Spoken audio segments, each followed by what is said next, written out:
Every day, athletes push themselves in the unseen hours. They sweat, sacrifice, and prepare to compete, sometimes against each other, sometimes against their own limits. But every year, something remarkable happens. For a few weeks, these fierce competitors come together for a different kind of challenge, a challenge bigger than any scoreboard. They compete against hunger. Last year, your efforts did something extraordinary. You kept a small school in the Philippines open significantly longer than it could have stayed open. And without your help, it wouldn't have been possible. You changed lives. This year, we're bringing our efforts back home to an incredible organization called Tabitha's Way. They feed families across the Wasatch Front every day, families who need help now more than ever.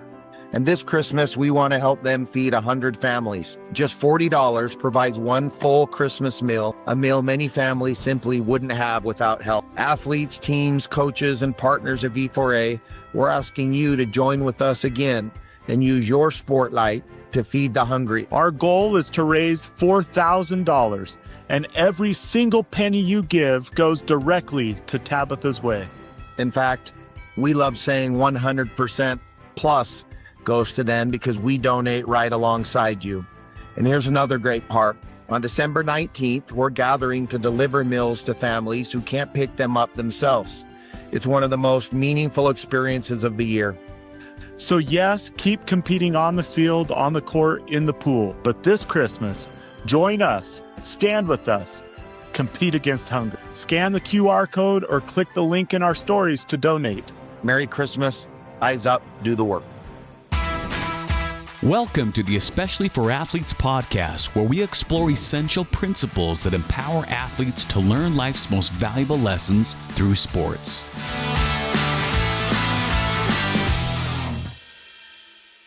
Welcome, everybody, to the Especially for Athletes podcast. I'm Dustin Smith, here with Shad Martin and our guest today, longtime friend, Paul Peterson. Let me introduce Paul. Paul grew up in South Jordan area, went to Bingham High School, went on and played football out at Boston College, where he was a starting quarterback at Boston College when Boston College was playing ball. They were winning games back then. And Paul then went on to coach. Paul, you'll have to correct me, but I know at Sac State, you were the offensive coordinator and quarterback coach, then the head coach at Snow College, then the head coach at Utah Tech. At the time, it was Dixie. It then transferred over to Utah Tech. Was there a school before Sac State or in between Sac and Snow College? Yeah. So I graduate assistant at BYU and at North Carolina State, both 1 year. And then jumped over and joined Ed Lamb's staff at Southern Utah before I went to Sacramento State. Okay. That's good to know. I thought there was, but I wasn't sure where they. And then you were at how long were you at Snow College as the head coach? Just 2 seasons, yeah. Okay, and then at Dixie / Utah Tech for how long? Yeah, 5 seasons. 5. Okay, Yep. And you still live down in St. George, where Utah Tech is located? Yes, still here. We love it here. We don't ever want to leave. How many kids do you have, Paul? I've got 5 boys, ages 19 to 11. 19 to 11. Geez, that's a lot of dirty toilets. Yeah, 5 dudes sharing toilets in the house. It's not really the toilet; it's on the side of the toilet. You know, that's where it's dirty. We're working on that though. I have 2, and it's like, guys, it is not that hard. Come on now, I can't imagine having 5. Yeah, we need to get my wife on this. We could have a whole podcast talking about that. Yeah, we could. I grew up in a family of 4 boys, no girls, and I think my mom just earned heaven for what we put her through. Oh, yeah. So your wife must be an angel. She is awesome. Well, Paul, I've known Paul for a lot of years. First through the football world, quarterbacks and football world. Paul's helped me with a lot of the camps that I do with Quarterback Elite, and especially for athletes grew and we had a chance to have Paul come and be part of, especially for athletes. We've had him come and speak at some of our events, some of the larger leadership summits that we do. So, Paul, we'll have to get you back at those. We're working with all of the schools down in your area now, down in St. George. In fact, Good. I'll be at Crimson Cliffs. back in January. Just got a couple dates locked down there where your boys go to school. But good. Paul, I want to jump right into some questions with you. Let's start with this. Boston College. Take us back to playing football, playing quarterback, and what was it at Boston College that drove you to want to get into coaching? Was it at Boston College after you finished playing ball that did you know you wanted to get into coaching? Because you're not doing it now, and we can get to that later. But when did you decide you wanted to get into the coaching world? Yeah, I man, it's you start all the way back to snow, I guess. I've always enjoyed it. I knew that if I was going to get a master's degree paid for, that coaching would be able to take care of that. I wanted to further my education. That's why I went to Boston College in the first place too. I had some other offers, but Boston College, great academic school. Obviously playing some really good football. It was just an opportunity. I was actually watching some film, getting ready for our bowl game, and my offensive coordinator, Dana Bible, had been around forever, asked me that same question. What do you want to do? And I was like, maybe coach. He's told me not to. He warned me not to. And it just kind of sucks you in. It was really good. Loved the game. Loved being around the kids. Loved seeing the unfinished product at point A, and then at point B, what you can strive to do and get to, so I really loved it. But yeah, and I sent my resume out to a bunch of different schools, and we played North Carolina in the bowl game, and North Carolina offered me a job, and then we came back home after I got done playing in Canada for a season. I actually got cut, and came home, doing the resume thing, and had a chance to go to BYU, and they kind of gave me a little trial there in the spring ball, and gave me a chance work with Brandon Doman there at that time, and really fun. Really loved the atmosphere there. Saw the impact it could have on kids, and playing some good football, and just kind of stuck from there. And then 19 years later, 20 years later, Yeah. Doing something else, but learned so many valuable lessons, and met so many wonderful people. Really great mentors that I was had a chance to meet with here in the community here in St. George, that helped our football program grow, and then just being able to have an impact on these kids. Well, I want to throw a fairly heavy question out right away. Okay. And this is something that I get asked all the time. I'm sure you've been asked this before, but with us being in the coaching world, this comes up a lot. I can't imagine. I should count up how many times I've been asked, or how different kids are now, or how different the game of football is now versus 20 or so years ago when we were first coming out of it, or or starting our coaching careers, and the game has changed quite a bit. I want to talk about the boys though. I would assume this is the case in all sports, not just football, but and for female sports as well, that the what's changed the kids is the way that we've changed. Adults have changed the way that the sport and the kids interact together. The kids haven't changed as much as we've changed the way we treat the kids. With the commercialization of sports and the money and the social media and all these different things. What have you noticed in, when you were playing versus the kids that you coached, your last year at Utah Tech, which was just not long ago? Did you notice a difference in the players themselves and how they approach the game, resiliency, mental toughness, focus, those kind of things? Yeah, I think, and we can get back to some of those other things that you were talking about at the end. But the first thing that came to my mind was, what's in it? What's in it for me? That's kind of the thing that I think that I see the most. I'm going to play well so I can transfer to a different school, or so I can get paid. Or we didn't have those options when I played, so there was this loyalty. I'm still, some of my best friends are the guys that I've fought with, and you get that. I mean, some of these guys will still have these friends, but it's the loyalty, kind of the toughness, and sticking to something and finishing it with your guys. And high school ball still has that essence, I guess. You miss it. You can miss that in college, and I think I think maybe that little selfishness, I guess, and it's the rules are for them. I don't blame them. If you can get a chance to be able to promote yourself and be able to get somewhere that you really want to play, go for it. It's just the way that it's set up. I guess, like you had mentioned, the way the adults have set it up is not conducive to the old, build a program from scratch, keep people there. You love wearing those colors. It's where you're from. You're going to fight with your guys. I think you're missing a little bit of that. Yeah. Yeah, and it starts at the high school level, and now that with the money and NIL and not just a little bit of money, we're talking. I mean, it's out of control now, right? It's life-changing money. Even before we came on air, we were talking a little bit about, Kalani Sitake at BYU, and he's being entertained. Whether he takes it or not at the moment, we don't know, but he's a hot commodity. He's had a couple good years, and he's one of the up-and-coming, coaches right now. And the kind of money that they're offering now for coaches it's not.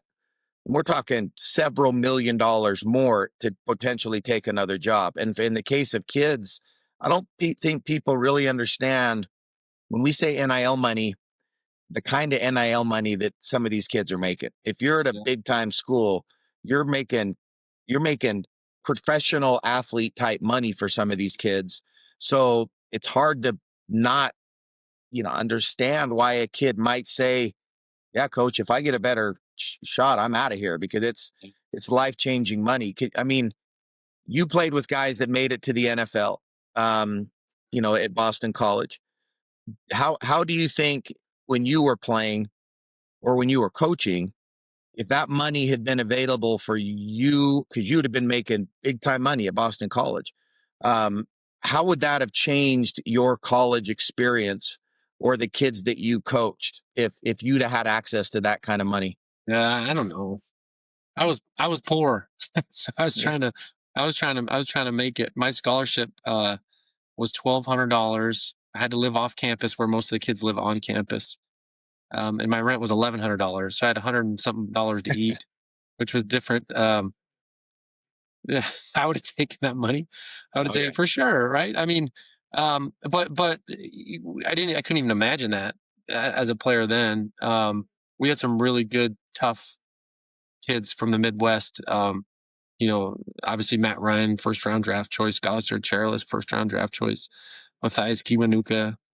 Some of these guys were really good football players. I couldn't imagine them wanting to transfer. We were so tight. And I think that's what made us so tough when we won a lot of games. My senior year, we finished, was a 9-3 and ranked in the top 15. And a lot of it had to do with that toughness and that loyalty and being a BC guy. We had a mindset and a really good head coach, who wasn't about trying to jump ship. Tom O'Brien, he was an old Navy, played at Navy and was a coach at Virginia for a really long time.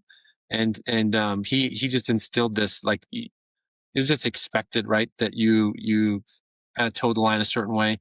And he really didn't have to police anything. It was us as players, because we had such high standards for ourselves and what being a BC guy was. I couldn't imagine guys leaving, when I was playing at that time. But again, even then, now you see some of the guys on the team.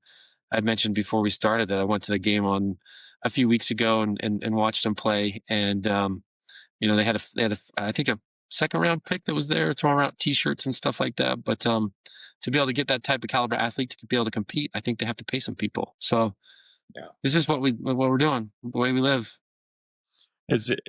My question is, Paul, as someone who coached at a place like Utah Tech, where it's almost like it must be bittersweet to watch a young person start to have a breakout season, because you're thinking, man, we've prepared this kid and he's doing great now, but he's probably doing a little too good. He's going to be on people's radar now, and they're going to transfer. It's almost like every coach now is coaching in a 9-month cycle, not even not a 4-year cycle. What have you learned about that 9-month cycle of trying to get the team you got, whoever stays with you and comes to you, and get them to where you hope they'll be, and not even know if all that work and effort you put in, they'll be there that next year? What's that like as a coach?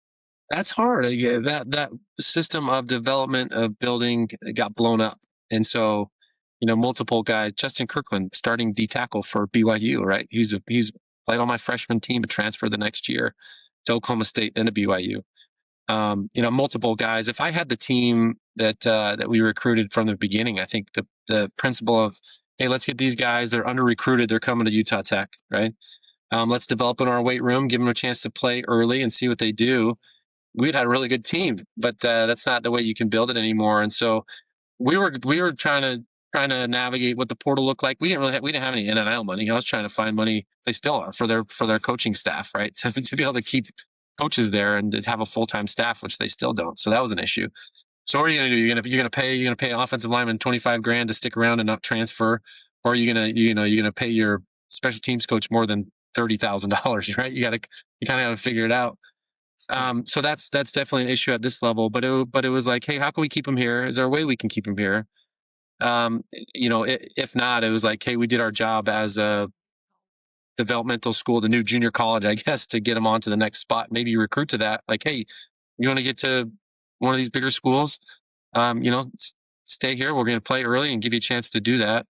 And I know Coach Eck does a really good job. We had this same conversation at a coaching convention a few years ago. He's actually the head coach at New Mexico now. He was at University of Idaho, and the way he kept his guys there was like, hey, look, you're good.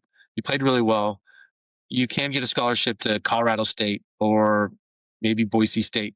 But if you stick around for another year and do this again, well, then I can get you to Cal or I can get you to Oklahoma. I get you a bigger school. So he would keep kids there an extra year with that kind of mindset. And it worked. And he's in a good spot now. I'm sure he's doing the same thing.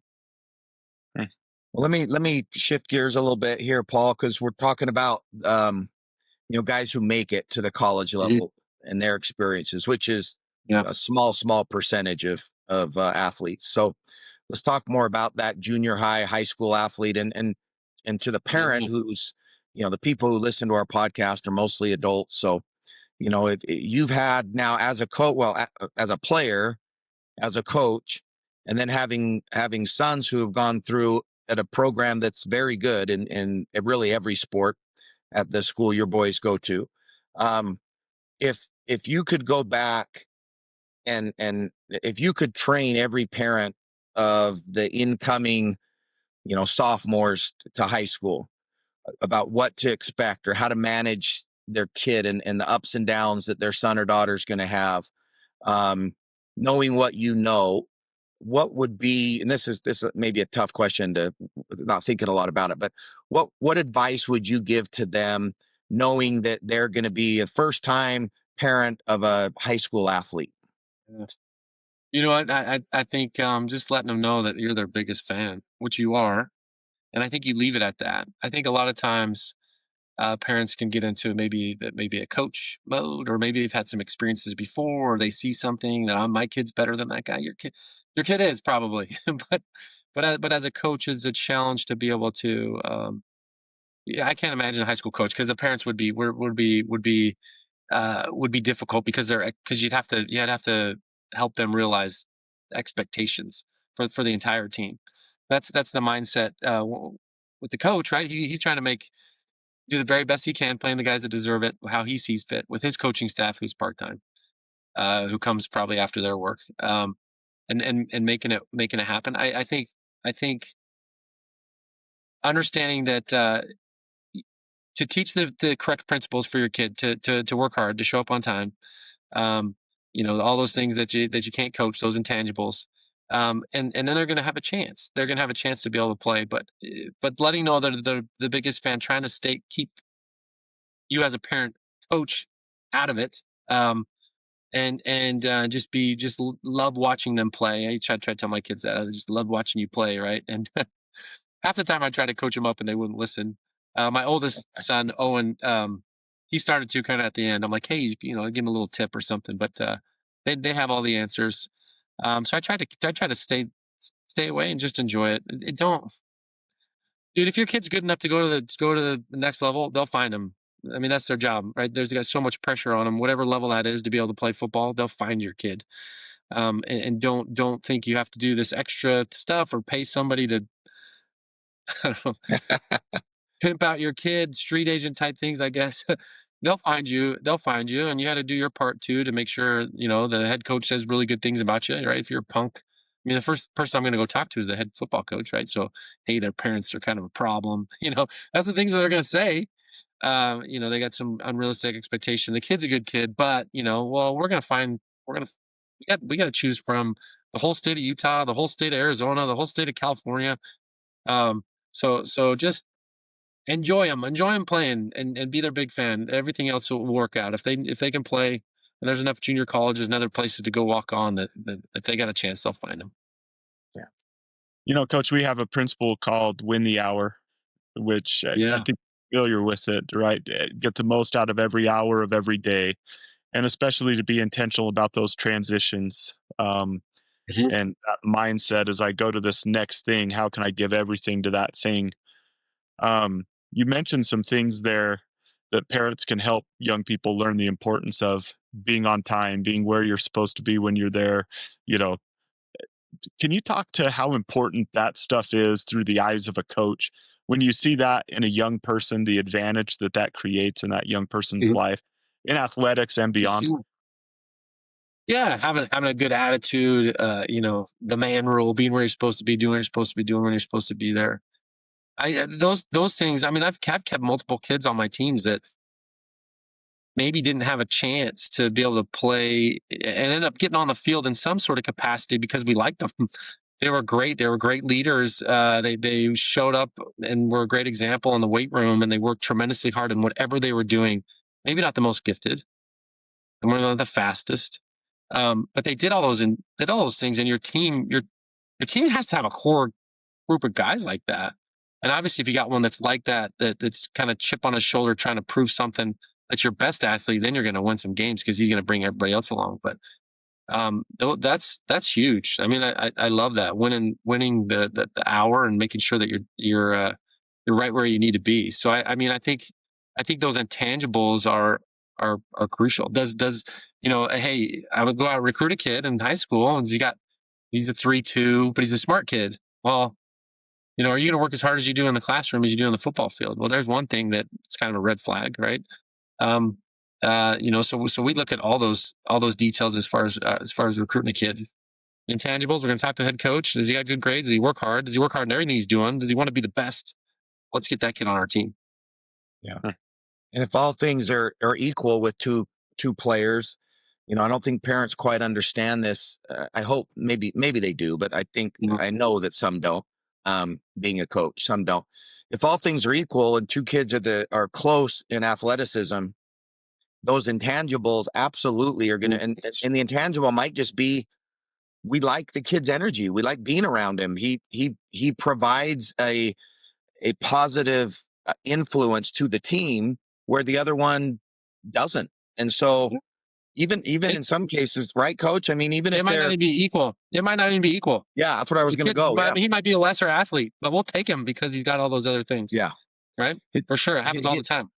He might be a little slower, a little smaller, whatever, but what he gives to the team because of his attitude or because of his parents' attitudes, if you know that a parent is negatively affecting the community in the stands or in the community, it's hard to trust that you're not going to get burned by that because you're running a culture. It's the whole team. It's not just that kid at that position. Right. I don't think parents quite understand that when that stuff gets back to a coach, it's hard to, as much as we don't want to take it out on the kid, but if it's equal, but this other kid's parents are supportive and on board with everything and positive, it's hard to not say, look, we kind of we're kind of marrying you as well as the son here in this relationship, right? Yeah. I mean, I've got 5 boys and a beautiful wife. I'm dependent on your kid doing the things that I ask him to help us win games, So if we don't do our due diligence and find all those details as we're recruiting someone, then you're a bad coach, right? You got to protect and defend the brand, and that's the one way you do it. You got to find out. Yeah. Just be a good parent. Let them enjoy what they're doing. Get out of their way a little bit. We, as you know, Shad brought up the win the hour principle. Our other one, compete without contempt, seek to bless, not impress, and resiliency. How can we better prepare kids in the area of resiliency to go away to college, to live on their own, to move out of their house after high school? As parents with a child who's involved in sports, how do we best teach them to understand this idea of being resilient through their experience with sports? Yeah, I think most kids that play sports, it's maybe a little bit easier to get them out of the house. They're driven to be able to do things. Um, I mean, being resilient. There's a lot of things that kind of go into that, right? How do you bounce back from a trial? How do you live through some of this, uncertainty? How can I let other things not be a distraction, particularly, social media, those types of things that they can't control. As far as trying to help prepare them to be good individuals, I mean, it's like, hey, it's time to grow up. Like, you got to get a job, you got to get out of the house. I think as parents, one thing that we are really good at is making sure that they're happy and comfortable. And we live in an affluent state here in Utah with a lot of people being successful, and you get a lack of having to work for things. Some things are handed to kids. There's a little bit of entitlement. So how do you get that away? I mean, you got to teach them that you got to teach them to be resilient. When they fail, that's okay. We love failure, right? Who was it? Gary, what's his name? I forget his last name. Gary V, I think is what he's called. He's like talking about these third graders playing soccer and the kid's coming off because he's mad because he lost. And he's like, don't you dare correct him for being mad. We need more people like that who want to compete and cry that it matters to them. Like, I'm sick of these sixth and eighth place trophies, right? Give me that kid all day, and we'll be successful. So, you want to be able to develop that. Failure is okay. How are you going to get better? Get up, right. Stop thinking about yourself and learn from it. Let's go. Let's move on. I think as parents, we got to do that instead of it's not even a helicopter anymore. We're having over with snowplow. We're moving stuff out of their way, right? We got to stop doing that. Let them fail. Yeah. It's a good way of explaining it. Snowplow. We enough of watching them closely. Let's just make sure that it is easy for you, right? And that's counterproductive. Shad, you've had daughters. In the case of raising daughters, how important is it for you to have young men that end up marrying your daughters, having understood this principle of picking yourself up after you fell? And what do you hope sports teaches those young men that are going to marry your daughters? Yeah, that's a great question. I'm glad both of you have sons. Maybe we could talk after this and make some arrangements there. But I honestly feel like, working in the professional world now for 25 years, and this principle we're talking about now is so important in life and in professions and in families and everything. This ability to kind of compete for the life you want and be willing to push through the stuff that gets in the way of the kind of life that you want to create. That's why I think I learned those things not through lectures, not through, reading self-help books. Sports was the medium that taught me those things. When I wanted something, I wanted a position. I still remember it was a big deal in Palmdale, California to make the varsity baseball team as a freshman. And those were the guys that went on and played in college, and I really wanted that. And I didn't get it partly because I chose to play basketball as well and wasn't doing all those, fall games and things. And that next year going in, there's something that happens when you're devastated and you have to go, you know what, watch this. I'm going to outwork everyone. And I probably did it the wrong way. I should have brought my teammates along, but I almost like to work in secret. I know everyone else isn't working. I'm competing against my own teammates.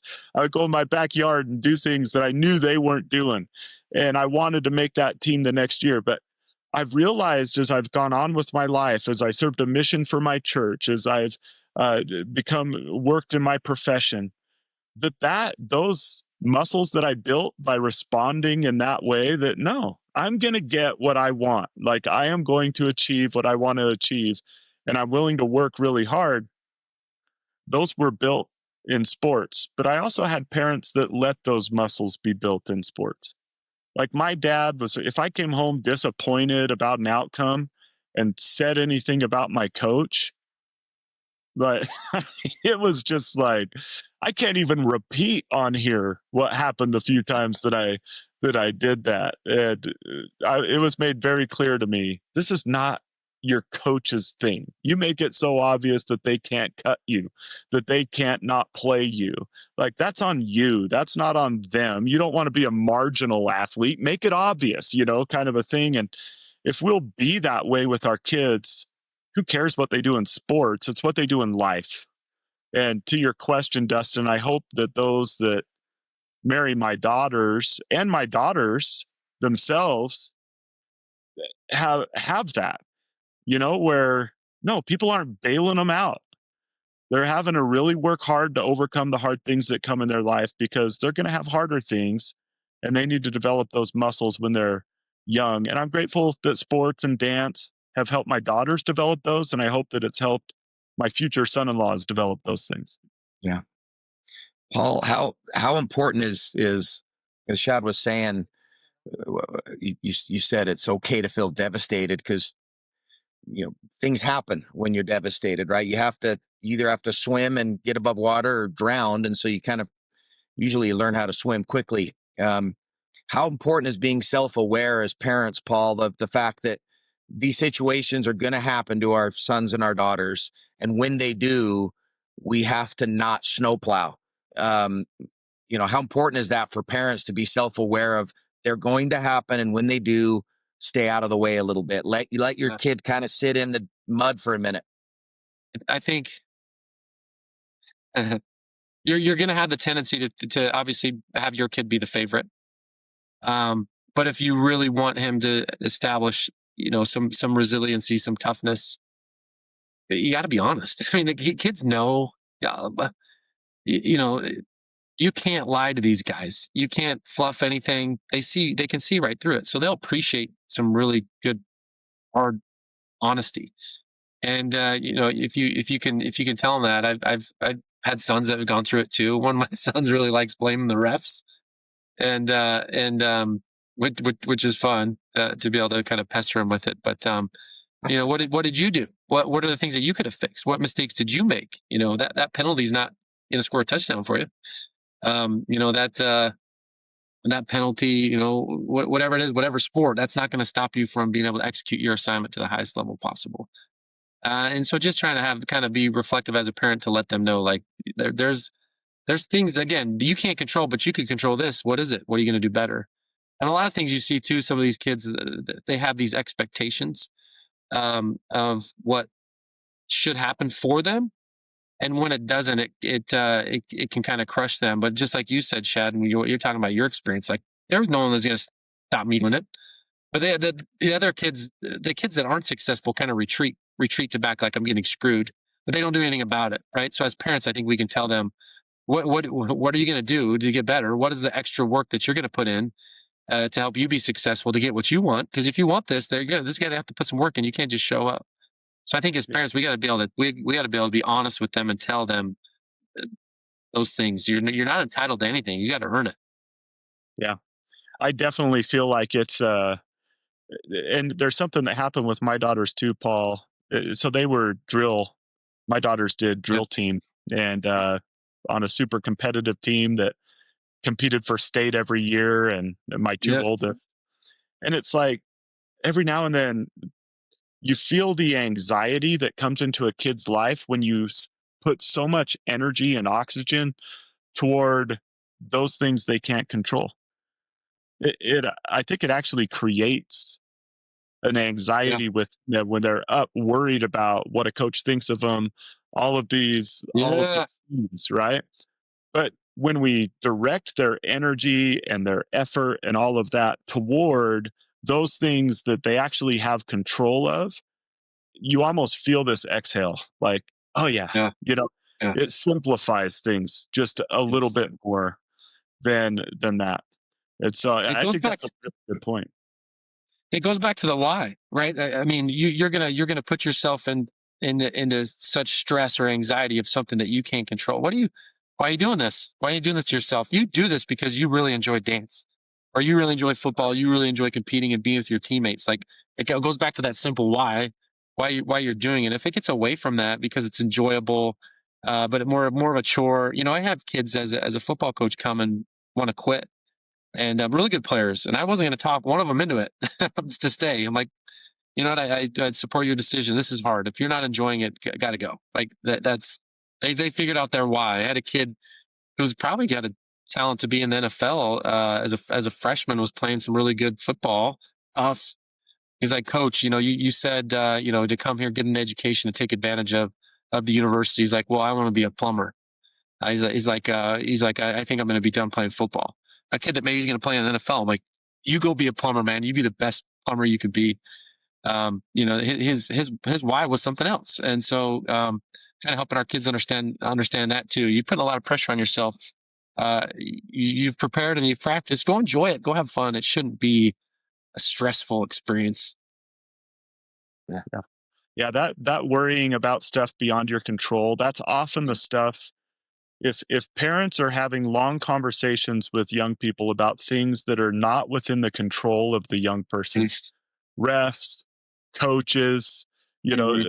these other things, that might just be a good gauge, because it's so easy to fall into it as a parent. Like I'm sitting here pontificating about how, it's so, if parents would just do this. And then I think back to conversations that I've had during those moments with my own children, things beyond their control. But if I could just ask myself the question, am I talking about something right now that's within the control of my child? And if not, then I'm probably wasting my breath. I mean, there's a certain amount of empathy there. Like, yeah, that's tough. Yeah, I saw that call. I agree with you. That probably went the wrong way. Or, yeah, sometimes your coach, I do not understand why she does the things that she does. It's not that we don't empathize or sympathize at all. Yeah. But if we're spending inordinate amount of time sitting there talking about things that have no, like our young people have no control over, I just Yeah. wonder about how effective that is and if we're teaching Yeah. them the wrong things. I love that. I've said this before, Dustin, but that book, The Oz Principle, maybe some of you have Yeah. read that book where the writer, and I won't quote it perfectly, but he said there was a certain time in American culture where we lost something. He he referred to the Oprah show where she would bring people on and they've had these really tough things in life and they would just talk about all the reasons why their life was bad. And he said that it kind of shifted our culture. There was this subtle shift over time in our culture where it became better to come up with excuses for why you were the way you were instead of to come up with goals and solutions to how to get where you wanted to get.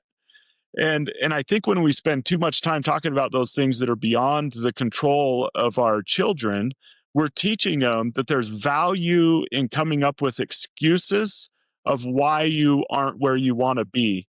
And I don't want my children to think there's any value in excuses. I want them to know, to spend their energy to say, what are my goals? What's within my control? What can I do to get where I want to get? And I think we subtly teach that when we entertain too much that blame game, and it lowers resilience when we do that. That's so true, Shad. And you said something earlier about empathizing with your child about, look, I don't understand all the decisions that your coach makes. I think that's an important statement to think deeper about what you just said there, that we don't understand. We don't understand. That doesn't mean that your coach is wrong. It just means that we don't understand because we're not the coach. We don't know what the coach saw at practice or what the coach was feeling at the game, the way the flow of the game was going, and why they called that or didn't play this person or whatever it was, we don't understand as parents. Therefore, we have to understand that what happened to our son or daughter there may be a reason for that, not just that the coach is a moron, right? That we don't understand what happened when, right, coach? I mean, sometimes it just, sometimes your child may have done something earlier in the week and that's why they didn't play, but that is under their control. Whether or not they play or not, yes, the coach makes that decision, not the child. But what you do to show that coach that you are playable or focused enough or resilient enough is in your control by how you respond to things at practice and after losses. And in some cases, as to a parent, how we prepare our child to go back to practice the next day when they didn't play or they didn't play well. Because what we say to our child in the car ride home or at the dinner table after that game, it's going to have a major impact possibly on how they show up to practice. I know you've seen it before as a coach, or Paul. I've noticed it. I can tell oftentimes when a kid comes to practice what the conversations are like at home, because you can see the way they react to certain coaches talking or to a certain drill or to a certain decision versus the excitement they had 3 weeks earlier. You can just see the light in their eyes sometimes isn't there. And I know that something's going on, right? Something's cloudy in the water right now with this kid. Yeah. Yeah, no question. I mean, I was a backup at Boston College until I got my chance. And when my chance came, I took advantage of it. Ended up being successful and 12-2 as a starter, and gave them the opportunity not to take me out ever again. I think there's so many lessons that you can learn from sports, which are so great. Like with the preparation, with avoiding the noise that you're talking about, being prepared. Can the coach trust me? Chad, you said it earlier. I was going to do anything that I could that to silently do my work to get in front of anybody that I needed to. That's the type of things that we should be putting into our kids' heads, not the opposite. If we're looking for resilient kids, what's make an excuse for them going to do for them? Nothing. Yeah. So I think if you want a kid that's going to be successful, love the struggle, embrace it, and then try and help them find ways that they're going to be able to fix it. And a lot of times maybe even it doesn't work out, and that's okay too. There's some lessons from that as well. There's not always that, you do that extra work and it's going to pay off, but that you put the effort in, you can feel really good about that, whatever that looks like. And again, those things that you can't control, really being able to come out of this to be successful is putting in that effort, and what that looks like later on in life, right? We are in a production business. Whatever business you're in, you got to produce. And if you can't help teach your kids to produce in a way that's going to help society or earn some money, you're going to be in trouble. They're going to be living in your basement for a long time. I think, Dustin, with what Paul was just saying, I'm just imagining two parents, and my mind always goes to baseball because that's the way I grew up. But you come home and you're upset with the coach's decision, right? Imagine parent A just sits there and talks crap about the coach for an hour and a half with their kid, right? And starts talking about the other kids on the team and drawing division between their own kid and, that kid, his dad, built the batting cage. Wow, surprised that he's playing. Yeah. It's, kind of a thing, and all that energy versus the parent that's like, hey, come with me. Goes out in the backyard, has a net, sits down on a bucket, puts balls on a tee. Like, let's spend this time getting better, right? Here's what you need to work on. Here's what your coach says you need to work on. I just feel like if we could get to that I often say in my own profession, you perform your way into opportunity. You do not pout your way into opportunity. If you want these opportunities, perform. Don't pout. I will never look at someone and say, well, I think they've pouted enough to have this opportunity that they wanted. But someone who's willing to say, hey, what do I need to do? I want this opportunity. Can you help me know some things, some blind spots that I have, or some other things that I can work on that will help me qualify for this thing that I really want to do? And then I watch them go to work and do that. That's how you do it in life. Like, you're not going to pout your way to a good life. And I just feel like so many kids, oh, I want to show coach I'm upset. All that does is annoy coaches. All that does is annoy bosses. But when you come with goals and enthusiasm, and you're going to make it so they cannot not give you this opportunity, that's the people we love to work with. That's the kind of person I wanted and I did marry. Like, that's the kind of kids I want my kids to be. Those are the people that are successful in life. And we are training them subtly every time we sit down and do this stuff we're talking about, of these side conversations, gossiping about coaches and their teammates and all that stuff. We're building within them this idea that is so false that you could pout your way into opportunities in life. It's just completely a false idea, and it limits kids when we do that. Yeah. Paul, you've had different boys, I'm sure, that had different approaches towards sports, different, obviously different human beings. Have you learned from your oldest son in comparison to your younger son from sports? And are you parenting your younger son differently than your 19-year-old? A little bit. I try to stay consistent the best I can. They might think differently, but Owen, undersized, small guy, caught everything, loves it. Played a position, then a baseball player came and started playing his sophomore year, kind of took his spot, I guess. And Owen was able to move to a different position and still be successful and be the best teammate for this kid who had 15 touchdowns. That could have been whatever, he just loved it, embraced the situation, loved his teammates. And then my second son, played quarterback all the way up to his sophomore year. Kid moves in. How are you going to respond? Does some things in the summertime that maybe one way or another. He chose to quit and move to a different position, and then quit after that and didn't play his senior year. So he didn't play this year. And it came down to, for him, do you love it? Do you want to be out there? We talked about this earlier. What's your why? If you're not enjoying it, don't care. My love for you is not contingent on you playing football. Like, it's the first thing I told him. Like, I don't care what position. I really love watching you play because it's fun for me, and try to pump them up that way. You're fast, you're athletic, you're fun to watch. But if you don't like waking up early, you don't like going to weights, if you don't, practices are a drag, it's too hard. Don't play, And so it's kind of different. So I will either way support their decision and make sure that they have their agency to choose which way they go, and not one way or another. My young kids maybe have a little bit different right now, and they're in the spot where they love it. They love practice. They love every second of it. So we're going to continue to encourage it, because sports help you in so many ways, and how to work together and all those good things that sports does, teamwork and resiliency, right? You got tons of chances to fail and see how you respond. So that's why we love sports. You don't get that in anything else, really. You might forget your line in drama, but I don't think it's the same as getting your, running the wrong way and get your helmet knocked off in football. Anyway, so it's a little bit different with my kids, but trying to teach them different principles for where they're at in the station in their life.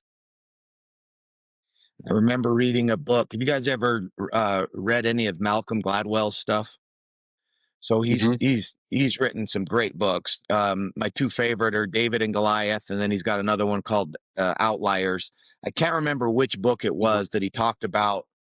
He was talking about an inverted U, and in relationship to money, that there's a climb, and where if not having enough money is really hard on you. If you live in poverty, there's just certain things you're not going to have access to.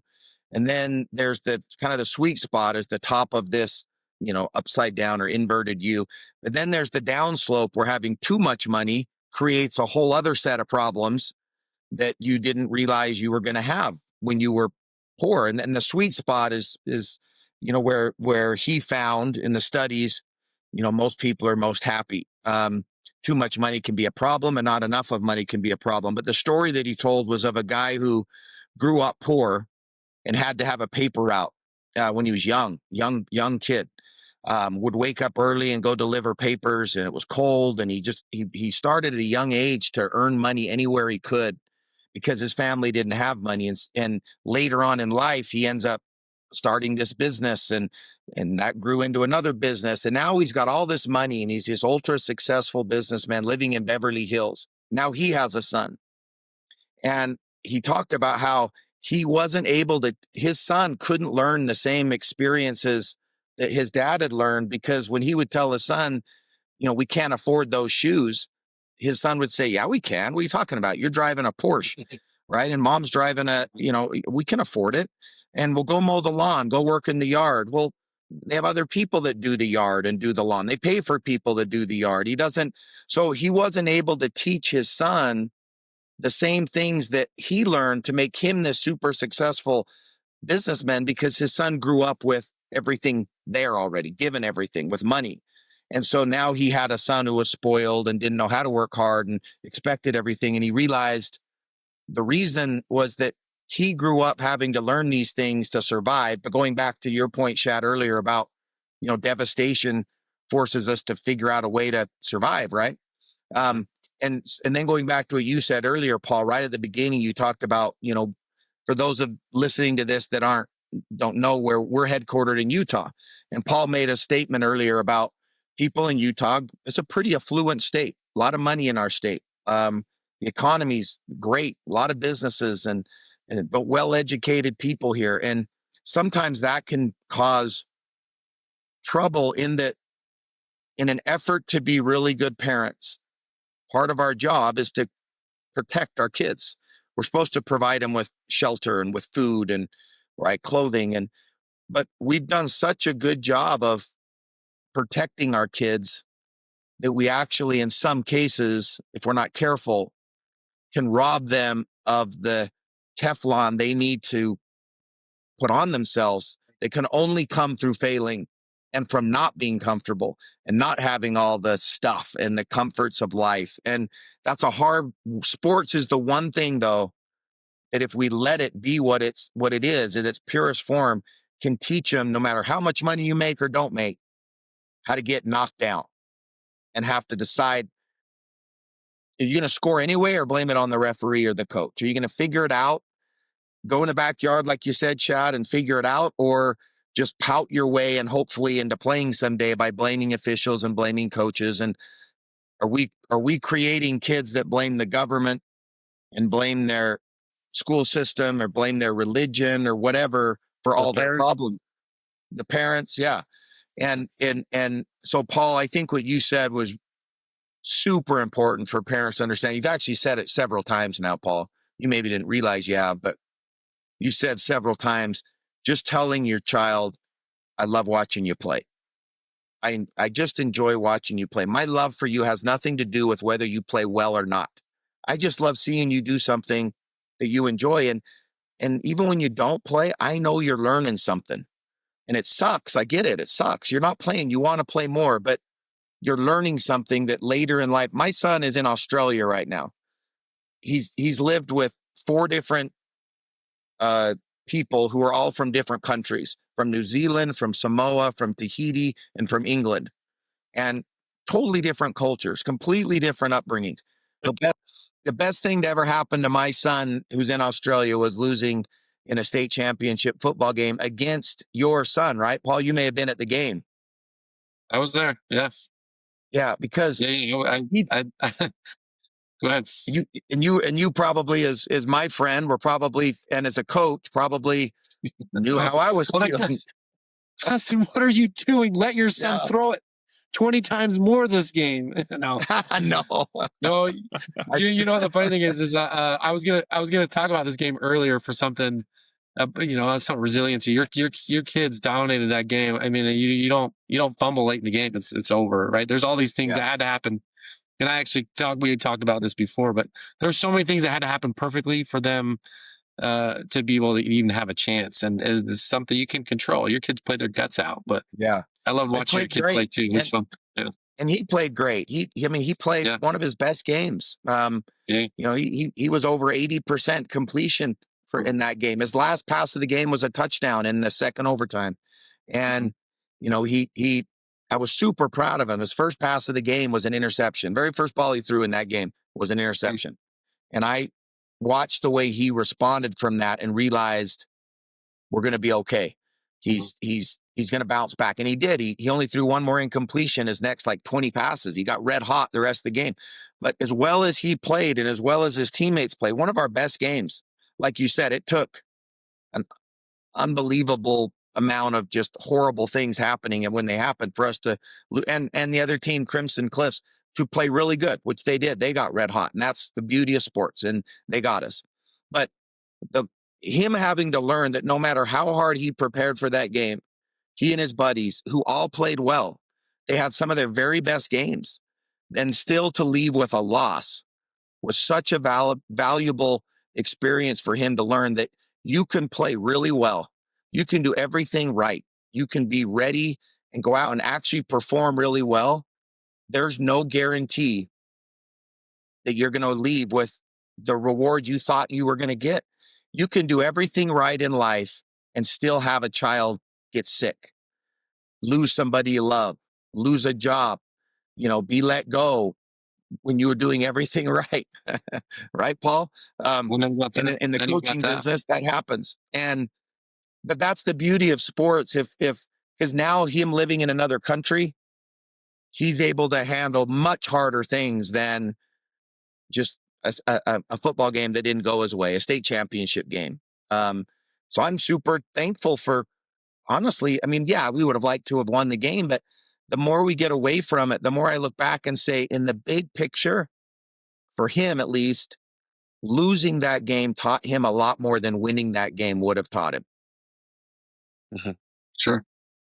That's fun. I'm glad. Thanks for sharing all that. I love, yes. Two things. I actually want to go back to that Malcolm Gladwell story. Yeah. I thought of Cristiano Ronaldo, and he got asked about his son, who was a good soccer player, and Christian's like, he's not going to make it. He's talking about his son, who's a teenager, getting to the point where maybe he's good. He's like, and this is maybe a conversation we can have too. Like, how do we fix this? But his son didn't come from the poor streets of wherever. I think Ronaldo's from Brazil, maybe, I don't know.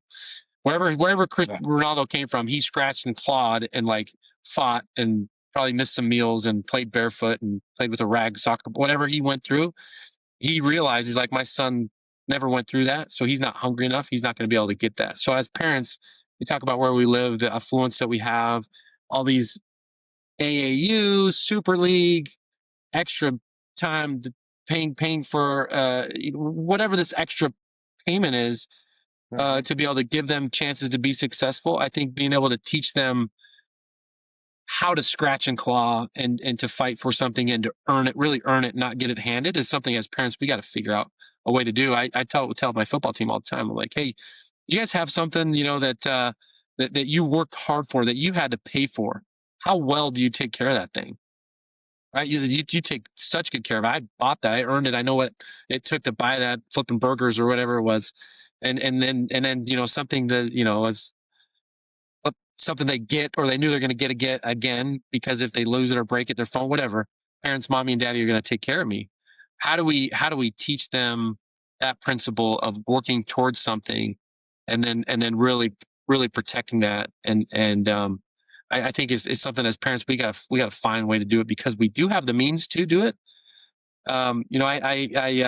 I know this guy, very successful businessman, whose company is worth billions of dollars, and he could buy every one of his kids a big fat house, and he doesn't. One of the principles that he wanted to be able to share with his kids was, we're this family and we work hard. That's what we do. And his kids knew, like they said, like the Beverly Hills guy, I know you can buy me that, but he never did. He made them earn it.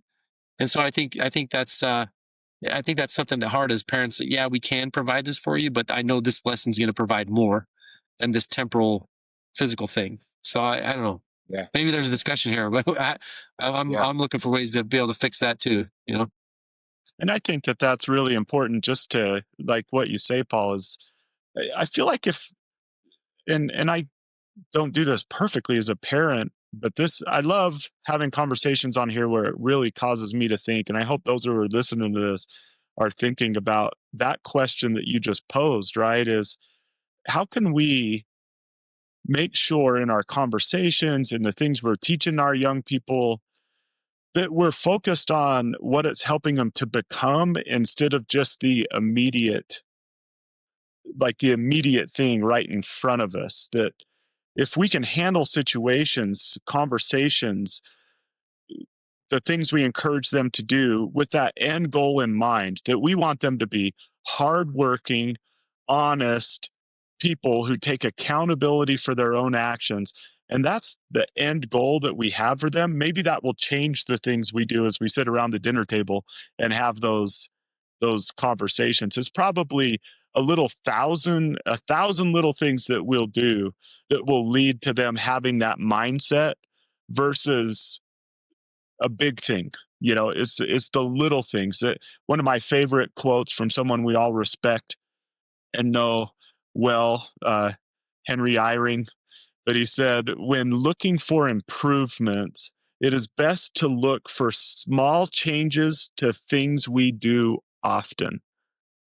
And he, studied organizational behavior, and he said often we want these big new initiatives.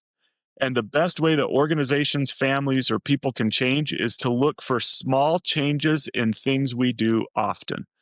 And I think that that's probably where in our parenting and our coaching, if just those small little changes we can make to conversations we have to put their mind toward those hard work and goals and not blaming people and focusing on those things within their control, just small little changes to things we're already doing, I think will make the biggest difference in the end. But yeah. I think I'm going to add one quick thing to that too is sometimes things aren't fair. Life's not fair. Sometimes you're going to get fired. Sometimes you're going to get fouled and they're not going to call it whatever that thing is. It's how you going to respond. How you going to respond to that not fair thing? How you going to bounce back? What's your attitude going to look like? I think that's a maybe add on to what you're just saying. That's awesome.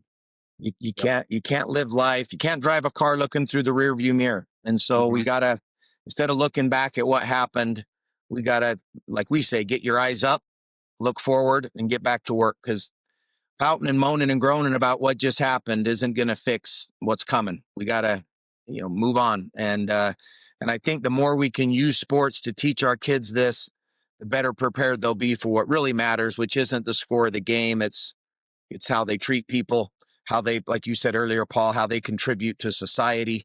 And like you said, Shad, how they respond from those devastating moments where we don't know how resilient we are until we have to be resilient.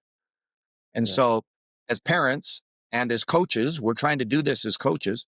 Sometimes, parents, we need your help with this as coaches.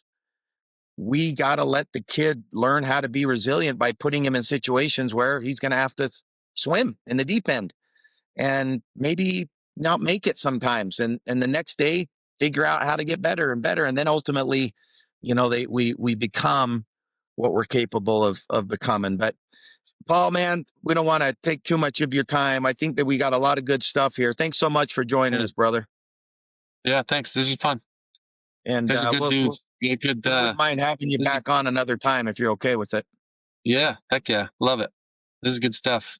Appreciate what you guys are doing. I know it makes a difference. I think there's people that care and want to hear things like this. You're just trying to be able to find it, because we're almost, you're someone that wants to get better. This is something that you're listening to get better, to help your kids for sure. Yeah, that's true. So good work, you two. Thank you. We need people like the people listening to this. Like you said, they're, so please share our podcast with people, if we do have something that you think's of value, please help us by sharing it. We're trying to bring great guests on, people like Paul that are very experienced, and we do a lot of research to before we have somebody come on the podcast, we want to make sure they've got a message or the experience to where what they say we know comes from a place of experience. They know what they're talking about. So Paul, you definitely check all those boxes. And then of course, Shad, you do as well. And so Shad, any final words before we end the episode? No, I just really appreciate the direction that this goes, that this episode went. I feel like it's something that's really important. Reminds me of something that Ella Ballstead said long ago on our podcast, former BYU soccer player, grew up in our program, but she said this. She said, "I wish parents would view sports as a tool to shape and build their children." And I thought, what if we viewed sports as a tool to do that? And that's been going through my mind, that it's just one of those tools given to us. It's not the only tool, but it's one of them that if we're intentional about the way we use that tool, we can really help build kids. And that's just been in the back of my mind. So that's what I'd share as my last thought. Yeah. Thanks again, guys. Everybody, keep your eyes up and do the work. Thank you for joining the Especially for Athletes podcast. To learn more about Especially for Athletes organization, get a copy of our book, The Sportlight, or to bring our program to your team, school, business, or organization, visit us at especiallyforathletes.org.